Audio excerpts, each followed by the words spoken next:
nakukuha kesa sa ganung pala. Although mas magaan yun.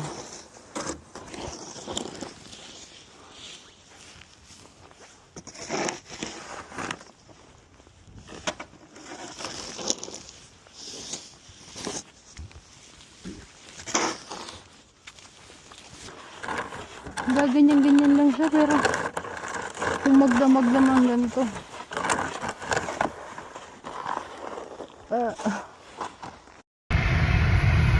Negative. Feels like negative 28 degrees. Say hello. Too cold. Too cold. Pero basketball, negative 28 degrees. Feels like. Ang lamig mga ka-freezers.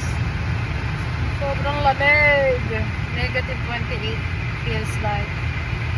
Konti lang ang tao sa labas. Kaya tayo na't mag-team hard on. Alright.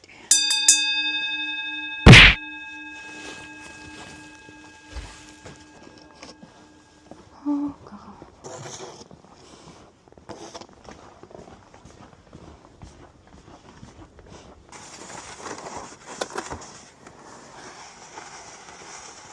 Thus, every snow time.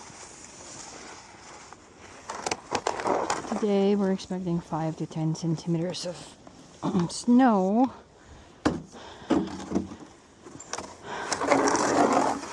But I think like 2 centimeters already fell. So, look at that.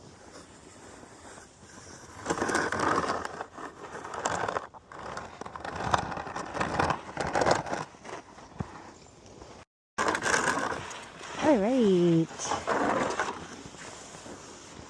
Look at that. Hindi ko na dapat i-blow ito. Pero kasi, nag-iipon si 4D ng pang igloo. Ayan o. Yung pile of snow na yan. Gagawin daw niyang igloo. He did that last year. I'm just not sure if we could do it again.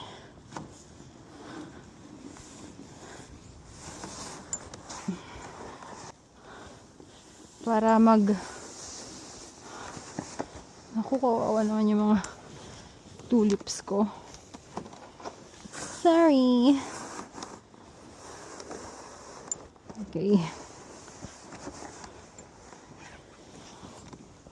Look at that snow.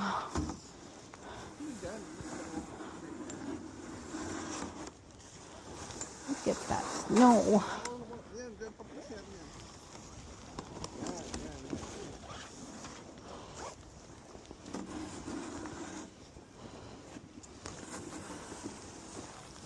Ito ang aming exercise. Exercise! Yeah! Nakakakilig, di ba? Kilig to the bones. Nginig to the bones. Nginig to the bones. Kasi, nginig ka talaga. Ang lamig. Tapos lang namin magpala. Ang dami ulit.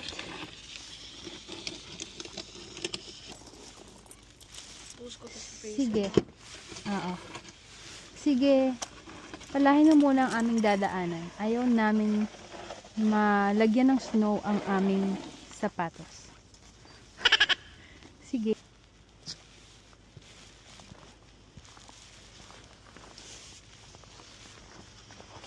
Hindi pa ba tapos yan?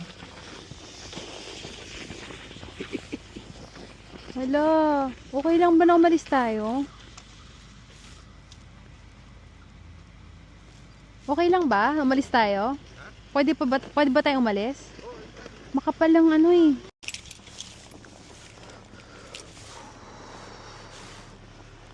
Shimpers.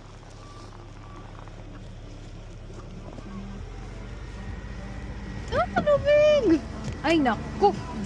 Basa ang quit natin yan. Kayla. Oh, shoo, shoo, shoo, shoo.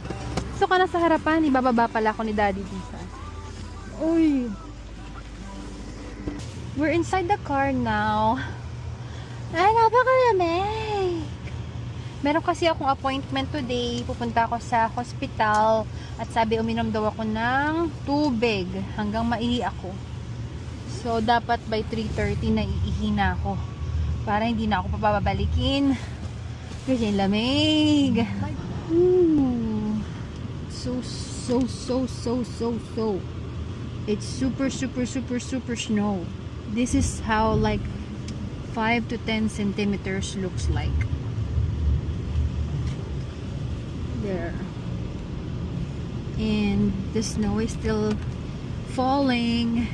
It's not stopping yet. Huh? As you can see, there's a lot of people shoveling outside. It's their pastime. Today's Monday. Everyone should be at school or at work. However, due to the weather condition, there's no work. No. There's no school. But there's work. There. So, these are the houses here in Moncton. Look at that. This is Petro-Canada. And these are the entertainments here. The fair lanes. It's like a pin bowling and Burger King, McDonald's. We're nearby this area. So if you're wanting to, have a house here in Moncton, this is probably the most convenient part of the city. We're also near hospital. And these are like churches, French churches. But I think they are also Catholic or Anglican, I'm not sure. Okay guys, Yeah. so A few moments later.